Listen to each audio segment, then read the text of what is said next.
Uncovering Japanese fashion and its designers can be a lesson in futility, mainly because of the language barrier. And while most of us who dig just a bit past the shores of the West know of brands like Undercover, Babe, Neighborhood, and Mastermind, and the designers who spearheaded them, going past that hype is often difficult because nobody really goes that in depth about it. Lucky for you, the casual exists. We're gonna lay out 5 among many others that will be missed in this list. 5 Japanese designers you should know if you love fashion or if you're getting into fashion. These are the designers that you should know, whether that's street, contemporary, ready-to-wear, avant-garde, whatever. I'm your boy Reggie Casual. That's next on The State. Let's get it.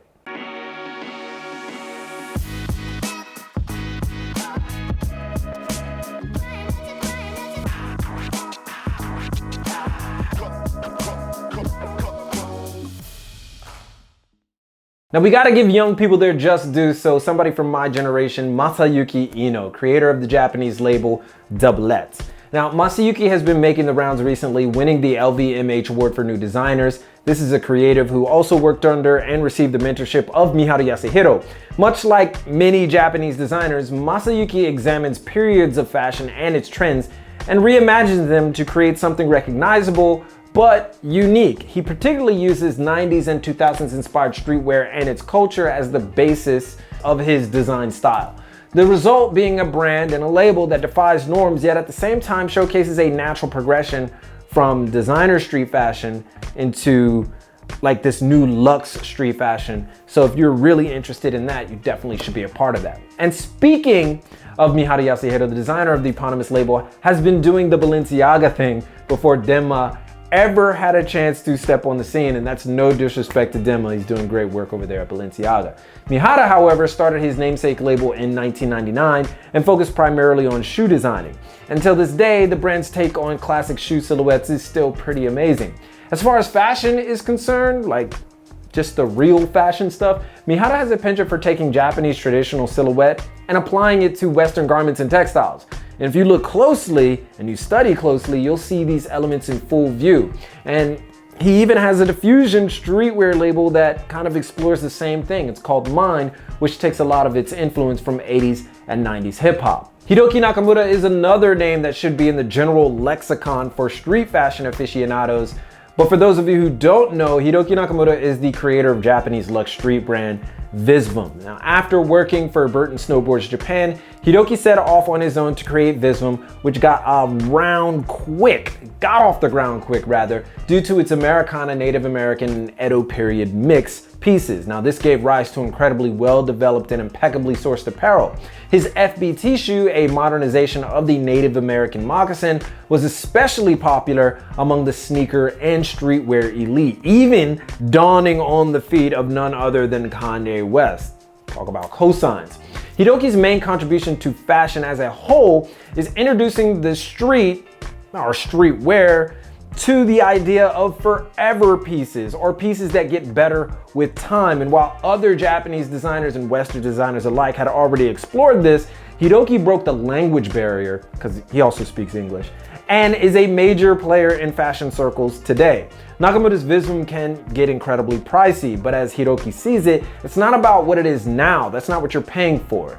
You're paying for what it will become after extended usage, extended wears, something that will become inherently priceless. Now, often overshadowed by his more widely known best friend, Jun Takahashi of Undercover fame, Takahiro Miasha is absolutely no slouch in the fashion category. Like Jun, Takahiro is a slave to the music, so to speak, and as such, named his first brand after the Beatles song Revolution 9, in which the song repeats the phrase number 9, number 9, number 9 repeatedly at the beginning, which just so happens to be Takahiro Miyasha's first brand name. Just go ahead and play that song backwards. Shows John Lennon's a genius. Anyway, after relinquishing number 9 to the company Cooks in 2009, which is great, Miasha would go on to develop Takahiro Miyasha the Soloist, a label that spoke truth to its name and his. No one else works on the label except Miasha himself, and as a result, the label explores different facets of Takahiro's grunge-induced psyche, from future looks to more modernized silhouettes. Miasha remains a pivotal fixture in Japan, however, as his styles and depth in that style have inspired a vast array of up-and-comers and select shops. However, Takahiro develops with no particular style in mind. He has a basis for it, but he really doesn't flesh it out until the draft hits the paper, which makes the soloist equal parts mysterious and highly influential in its space. So if you're into grunge, neo-grunge, definitely take a look at Takahiro Miasha. And finally, we get to Chitose Abe, who personally is one of my favorite Japanese designers, edging out Junya Watanabe like by this much. Maybe we'll talk about Junya Watanabe another time, but right now it's Chitose Abe, and she is the creator of Sakai, a label that has threaded the needle ever so slightly between casual and luxury. Formerly a pattern cutter under Rei Kawakubo's Comme des Garçons label, she later became a member of Junya Watanabe's team, who was also under Comme des Garçons. They all know each other. They're like a big family. What makes Abe amazing is that she has successfully fused what Junya has done with textiles, what Kawakubo has achieved with deconstruction, and what Yohji has done with traditional Japanese aesthetic, and she's fused that into her 100% owned label, which she launched in 1999. She is the consummate worker. She just works really hard. She's created classics and is fearless about working with contemporaries from across the spectrum of fashion. She has Nike and North Face under her cachet. She's caught the eye of the likes of Karl Lagerfeld and is married to Junichi Abe, the creator of Color. So it's in the DNA. And under a sea of designers before her, she has finally achieved so much adoration for her ability that she is impossible to ignore at this point. A few years from now, we may even be speaking Abe's name in the same breath as Yohji, Miyake, and Kawakubo.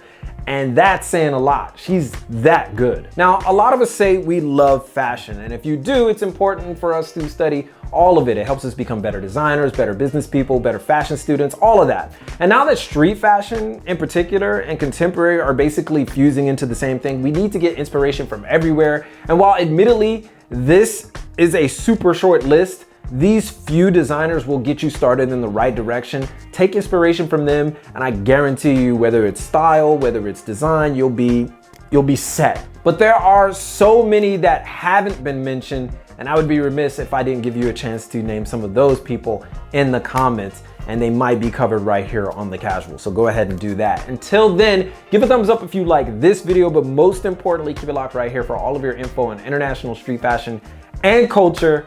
From Tokyo, it's your boy, and keep it casual. Yoroshiku onegai shimasu, and I'll see you guys in a minute.